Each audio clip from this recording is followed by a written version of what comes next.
If you're going to San Francisco, be sure to wear some flowers in your hair. Oh, hello, planet Earth. Welcome to my YouTube channel. We're at IDK, my BFF Jill 730. I'm Preston L. Young, wishing you warm salutations and congratulations. As always, you've made your way to the Buffington Post. Today, we're starting my Season 9 coverage with Buffy the Vampire Slayer Season 9, Issue Number 1. It's Freefall, Part 1. Yeah.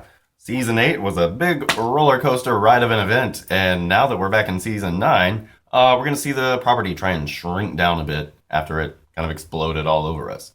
So, yeah, just to let you know, the format of my Season 9 coverage is going to be Buffy 1, Angel 1, Buffy 2, Angel 2. So, yeah, that's how I'm going to do it. We're just going to go issue by issue through the whole verse, and we're going to make that work. Okay, so it's Season 9. Buffy destroyed magic. There's no more magic, but there's still demons and slayers. And, yeah, like I said, we're going to San Francisco. So, let's find out if we meet some gentle people there after all in Buffy the Vampire Slayer Season 9, Number 1, Freefall, Part 1.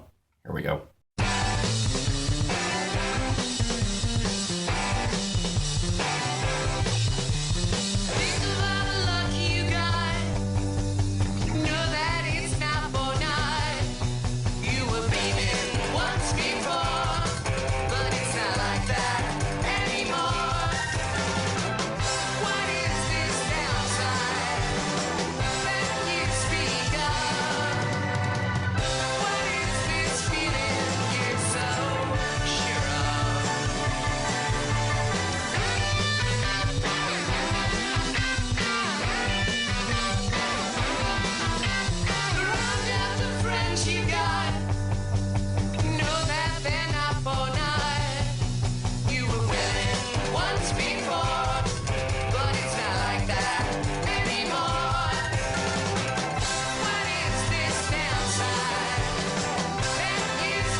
Alright, so something a little special for this episode. I got this free bottle of wine yesterday. What? It's Stella Rosa. It's sweet Moscato, and the vendor was sure to tell me it was very sweet. So we'll see how that goes. But why do we have wine? Well, this is one of those episodes where Buffy gets drunk. So hey, we popping bottles. Nothing got broken. That's right, Buffy's getting drunk, but not only is she getting drunk, she's getting super hungover, and as soon as we find our Slayer in Season 9, she is having this massive hangover. She's like, where am I, and holy god, how did I get here? And so the issue picks up, and we see that Buffy has moved out of Dawn and Xander's apartment, and she is now throwing a housewarming party for the apartment she's now living in with 2 new roommates. We get a little joke about how Buffy wants to show Xander her bedroom, and he says, oh, I guess I'm too old to make a joke about it, so you can note the time and date now. Whatever, people are talking, and we see Willow show up, and Willow has gotten quite the makeover. In Season 8, Willow was all long flowy hair and long flowy dresses and like corsets and long sleeves. Well, here, Willow is dressed to kill, and she's got some sexy girl on her arm, and this girl is going to be on her phone the whole time, okay? Buffy remarks on Willow's change in appearance, and then we see Willow the next morning with Buffy, and Buffy thinks that she and Willow slept together because Buffy doesn't know how she got into this hungover state. Willow says, no, I actually found you like this. I sneaked out of Homegirl who doesn't get off of her phone's apartment, and she lives around the corner from you, and I needed a shower. So yeah, Willow has some kind of job that she's going to. She's working as a tech person, apparently. We'll find out a little bit later. But yeah, we see immediately that our Scoobies have jobs. Now, we know that Xander's in construction and all that good stuff, and we know that Buffy is coffee gal, and yeah, Willow is just being computer gal, which makes sense because, hey, that's Season 1 Willow, and Season 1 Willow didn't have magic. So yeah, Buffy's totally hungover, and Willow was saying how great the party was. It was all over the place and off the charts, And Buffy is just so hungover. She says, I feel like my limbs have been screwed on wrong and my brain is swollen. So she asks Willow to do a little spell for her so that she can just not feel bad anymore. But then she's like, oh yeah, I done fucked up and destroyed magic. And Willow says, yeah, we get it. I'm trying to get over it. Just drink coffee and water and have a nice day. So Willow goes off to work, and we pick up with some police officers. There's this girl, and she is dead in an alley, but the weird thing about it is she doesn't have any wounds. She doesn't look like she's unhealthy at all. She looks like a normal, healthy girl, and she's dead unexplicably. And so this is really weird. So back in the flashback to the party, we see that Spike, Andrew, and Riley arrive. It's funny because we have Tumble and Anahid, who, by the way, I didn't introduce, but yeah, there's Tumble and Anahid, and they are Buffy's new roommates, and they don't know anything about Buffy being the Slayer and all that good stuff. Now, even though people do know about Slayers and vampires out there in the world, and demons as well, they just haven't uncovered the fact that Buffy is a vampire slayer. And so Buffy says, yeah, I promised Anahid boys, but oh yeah, you're married, you're dead, and you're out of her league. So yeah, Spike has to sit around and wait for Buffy to give him an invitation, and this is a cute little moment because she gives him a hard time. She's like, oh, I'd like to see you beg, and it's really funny. Throughout the party, Buffy is drinking. And throughout the party, we see little snippets of Buffy's new roommates and all of our favorite friends of Buffy. So we get this neat little moment wherein Andrew and Buffy are talking to one another about their not being the Slayer army and them not having to be in charge anymore. And Buffy's like, yeah, it's so great.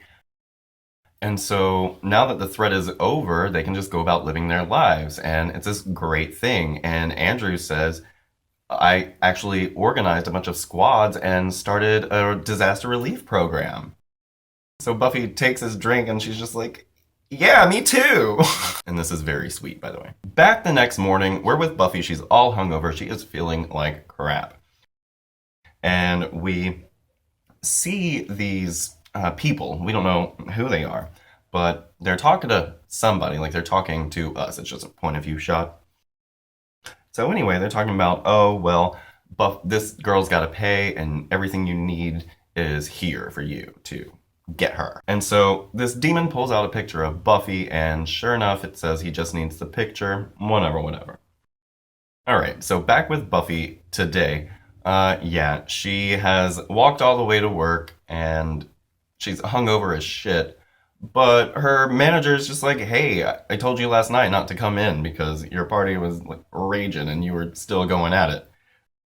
So then you turn the page, and we're in this other place. We're in this other place, and there are these like demons, and they're all trying to like keep this force field intact. And apparently, like the magics around it have weakened because, surprise, there's no more magic in the world. So magical spells are starting to collapse, and we see that this is what happened with this demon. So this demon, he was like trapped in this thing, and then he got out, and he was like, I'm gonna kill everybody. So that's a little scary, and we'll have to definitely worry about that later. So we've got Buffy, and she's not got to work, and so she's just able to walk around and feel like shit about herself because she has no idea what she did last night, and so she's trying to put the pieces together. And we see that she's chicken fighting with Andrew, Anahid, and some other rando. Yeah, and then we see that Buffy had, in her drunken stupor, gone and spent some time with Riley. Buffy at this point is talking about, oh, well, I could be a DJ. I could get into haberdashery. I could do whatever I want. There's all of these possibilities, and hey, I can just explore all of them. And so Riley's saying, you don't have to pretend that you're okay with all of this no more magic stuff. It's okay for you not to be okay with what's happened. And he says, I've heard complaints about the whole no more magic thing, but the fact of the matter is nobody could have done anything better to stop what was going on at that point. And she's like, oh, you're just like Spike. He's always trying to give me the same pep talk. So Buffy thinks that maybe she might have made a pass at Riley, and she's just really confused. So that's bad. And then so she comes back home to her new apartment, and Anahid and Tumble are there. And basically, Tumble and Anahid love Buffy's friends because who wouldn't? They're fucking great, right? So they're like, yeah, we all need to hang out more. That's fun stuff. Anyway, so then we pick up with this crazy bitch, Simone. Now, Simone is riding into San Francisco. She's got this VW van full of guns. She is like straight if you're going to San Francisco. She's like right out of that era. So, yeah, she's like, oh, I'm gonna show them. Better watch out. Okay, so we pick up with Buffy, and she and Xander were in her bedroom. And now Xander is not feeling like great. And Buffy is like, hey, do you want to talk about it? And they say something about Dawn and she'll never have to know and all this good stuff. And so I don't know what is going on with Xander right now. And it's weird. And so Buffy's also confused because she's trying to put all these pieces together of the night she had. So we get Anahid and she's kind of bonding with Dawn and we see them talking about Willow and also talking about Anahid being 30 and having done all of this work for this degree, and now she's a fact checker. Yeah, at the party, like the cops get called, but then Buffy's talking to the cops, and everybody likes Buffy. So the cops are partying with Buffy too. So the issue ends out, and Willow and Buffy are kind of like going out on patrol, and they look up, and here comes Spike, like he always does, just out of fucking nowhere. They're walking and talking with Spike, blah, blah, blah, life. And this demon comes along and he says, Buffy Summers, you must pay. And she's like, ugh, all these people and their grudges. He says, you must pay your student loan. So Spike and Willow are just kind of laughing and Buffy is just like, don't you say a fucking word. And that's where we end the issue. Alright, I have to say, this is a pretty fun start to season 9. I love the twist at the end that it's her student loan because, I mean, Buffy has not been going to school. She's not in school, and so they're going to start calling her student loans out. And they're like, hey, girl, we gave you this money. If you're not going to be doing these things, you need to start paying us back. So I really like that. It's such a real, like, life problem, and it makes so much sense for what the show, or what Buffy is trying to do right now. Now, the girl who's dead, but she is seemingly healthy and unwounded. What I love about Buffy is that Buffy is always trying to talk about itself. It's always talking about itself. It's so meta and it's so ridiculously like confusing and just lovely though, because this is a metaphor for what Buffy is going through. Buffy in season 8, it essentially killed itself. It got rid of what was animating it, this magic. And so this girl and the other people like her that we might or may not see as the season progresses, yes, they are a metaphor for this, the book, the whole property, the series. The idea that they're healthy and fine, but it's just not the same. And that's what we're trying to get over. We're trying to get over that nasty feeling that season 8 left in a lot of people's mouths. And so we get some really interesting stuff, especially looking forward and knowing what I know. But I'm trying not to be spoiler-tastic here as far as what we're going to see going forward. So the Xander stuff, this is really interesting stuff, you guys. Xander, like I said, has never had to live a normal life. And now not only is he living this super normal life, he's got Dawn. And it's kind of crazy that Buffy has kind of passed on the torch of having to take care of Dawn. And this is something that's going to really come into play as the season progresses, especially as it comes to a close. It's just kind of fascinating. Now, Willow and her girlfriend, who won't get off the phone. I don't know if she's actually her girlfriend. Actually, I don't think she's her girlfriend. Her name's Aura or Aurora. What's her name? She doesn't stick around for too long, so don't get too used to her. But yeah, she's just... I don't know. I really like what they do with Willow as far as having her just have to throw herself into a completely different venue. I understand what Willow's trying to do. It's like she can't do all the things that she knows, and so she's just gonna try and be somebody. Spike gets a few good moments. He he yells at a giant mosquito who's trying to like get work on his ship, but he says, "I only hire cockroaches." So that's a little funny. This guy,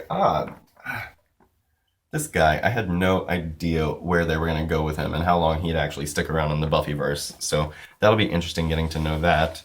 Andrew. Andrew. I won't give it away, but something very important is going on in this issue, and it's not just the dead girl and Buffy's emotional problem. And I have to say, I love Buffy here. At the party, after the party, I love it. It's such a great way to come back to Buffy because we kind of are in this hangover from season 8. We do feel kind of like, bleh. And the meta of season 9 is going to go, whoa. It's you thought season 8 was meta. The meta of season 9 is fucking perfect. But yeah, Buffy is trying to make sense of everything that's going on in her life. And she's just trying to make sense of what happened yesterday.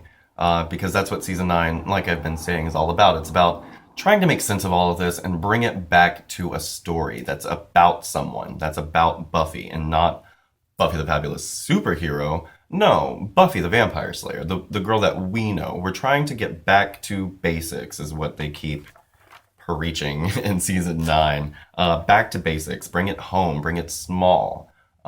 Just tell a story about a person who's trying to go through their 20s. And I feel like that is where season 9 really shines. You get a great picture of someone who is in their early to mid 20s. And it's really not like that old high school Buffy anymore. She's got some real problems, and she's going to be dealing with the real world. And real life is more the big bad in season 9 than in season 6. So that's something that's really fun about it. And we've got a lot of fun stuff coming. So I hope you're having a great 2015 so far, everybody. You can come right back here to the Buffington Post anytime. I've got Buffy the Vampire Slayer reviews, Angel and Faith reviews, my season 8 coverage you can check out. I got a bunch of Buffyverse discussions and other things. So check that out.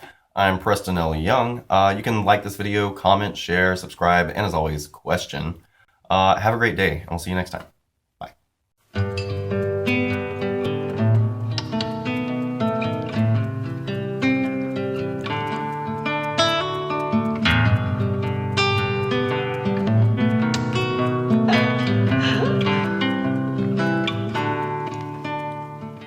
How's about telling a story? One that's really about somebody. What they saw and what they did, how they died and how they lived. But by the time I found a name, I moved on to another game. For right sound, toes and spines. 'Cause goddamn, I can't think of any storylines. But you know I'd love to try and sing about a person, place or thing. Mount Sinai and the Wolfman, Kathmandu on his day. Something happens up in Tucson, then it happens again in May. San Francisco, sweet thing, la da da da da. No, no.